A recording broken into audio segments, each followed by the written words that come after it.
I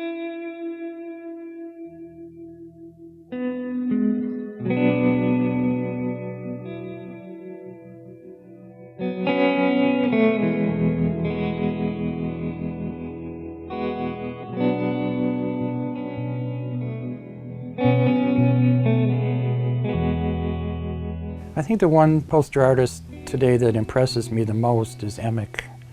I mean, his stuff is just astounding.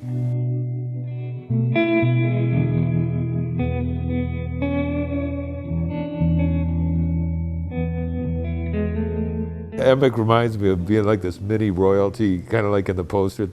On a personal level, I like Emek. He was at some show. It might have been at the Grand American Hall in San Francisco, and he had this purple velvet backdrop or something.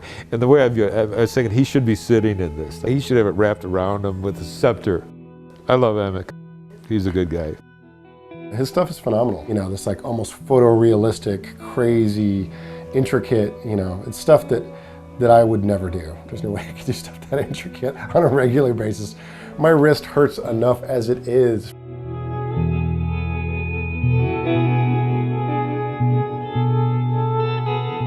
I think Emek's work resonates with people. I think it's twofold. One is you can tell that he's a man who sits down and really thinks about the last way you would envision what he's wanting to say. So it's the idea that's strong, but then the technical artistry is sort of like the icing on the cake. It's like if the dude that created the first wheel, if it was a wheel that had like spinner rims on it or something, you know, it was like the idea itself is like amazing, but like, golly, the rim spins, you know?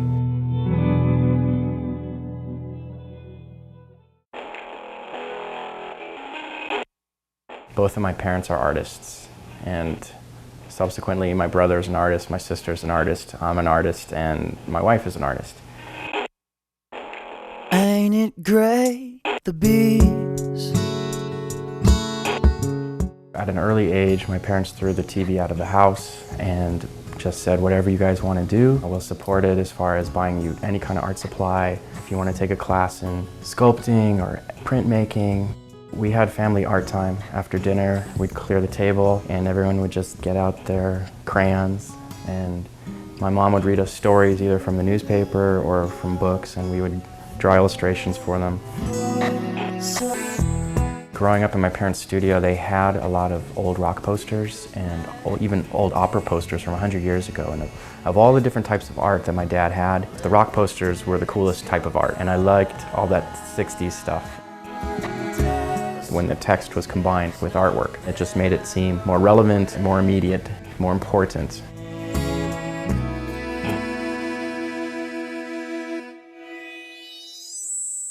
The very first thing I can remember seeing of Emek, we printed an Allman Brothers Band poster from it while I was still a ghetto, and we printed that.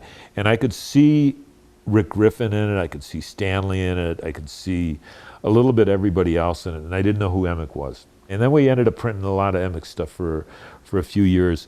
But I could see this growth process. I could see how all this started morphing together, all these other people's styles started morphing together into his own sound. And to me, it was really cool to see that.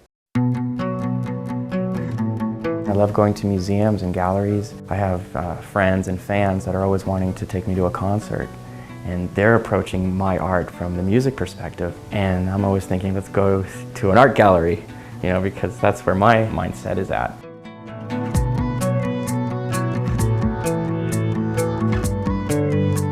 I think Emek's work is really imaginative and creative and pretty incredible.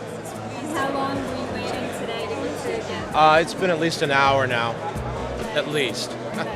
I don't know if there would be anything left by the time I get up there. So the one in the corner up there, the skull with the flames coming out of the bottom. I love the structure of things beneath the surface. I love skulls and skeletons, not for the blood and the guts aspect, but just the mechanics. That's, as we're speaking right now, that's what's underneath us. And it's always there, and when we're gone, it's all that's going to be left.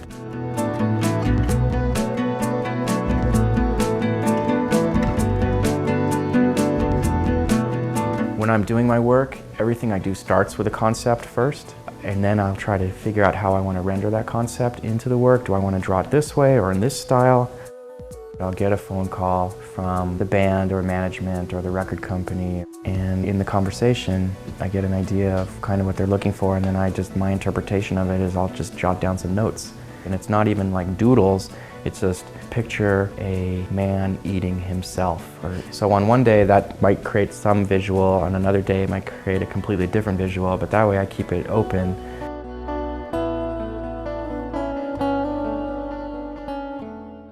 There's a man on TV, and it's clear to me he bought it, 'cause with each new decree he falls in line to laud it.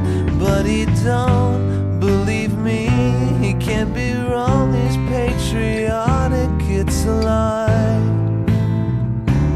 it's a lie.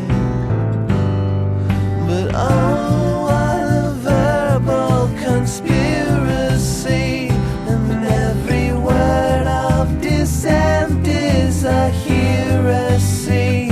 The little pigs have elected Pinocchio, and the wolf at your door is the light innuendo. Graphic design is a language. It's a language that everybody speaks, but nobody knows they speak it. And graphic designers are masters of that language form. We're the ones who use this language to change the way you think about something, for a client. A client comes to us for, they want to sell a product, get people to attend a show, vote for a candidate. It's our job to use all this language. When we pick yellow, yellow means something. We take a ratty line instead of a straight line, that means something. Round versus square, it means something, And we use all this stuff to convince the viewer to go to this show.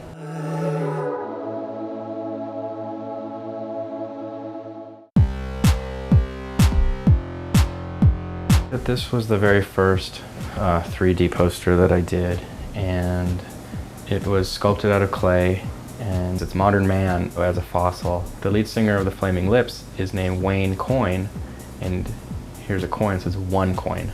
He's into Martian stuff, and it says at the top, first Martian fossil found, 5000 BC, and the last words from the Martians was, this place has become a dump, we're all going to move to that empty Earth planet next.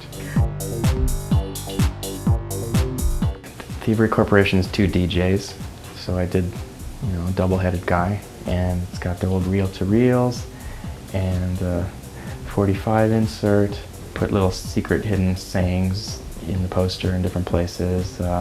That's one of the logos of the band, is their lounge chair. My friend who turned me on to Thievery Corporation, his name is Larry Brown, so I put here, thanks Larry Brown. And then their song lyrics is Outer Nationalist, Richest Man in Babylon, which is one of my favorite all-time songs of theirs. It's made out of plastic like this one, it's resin. And this one is painted with like a dough roller, so you dip it in gold and then you go over the top with gold.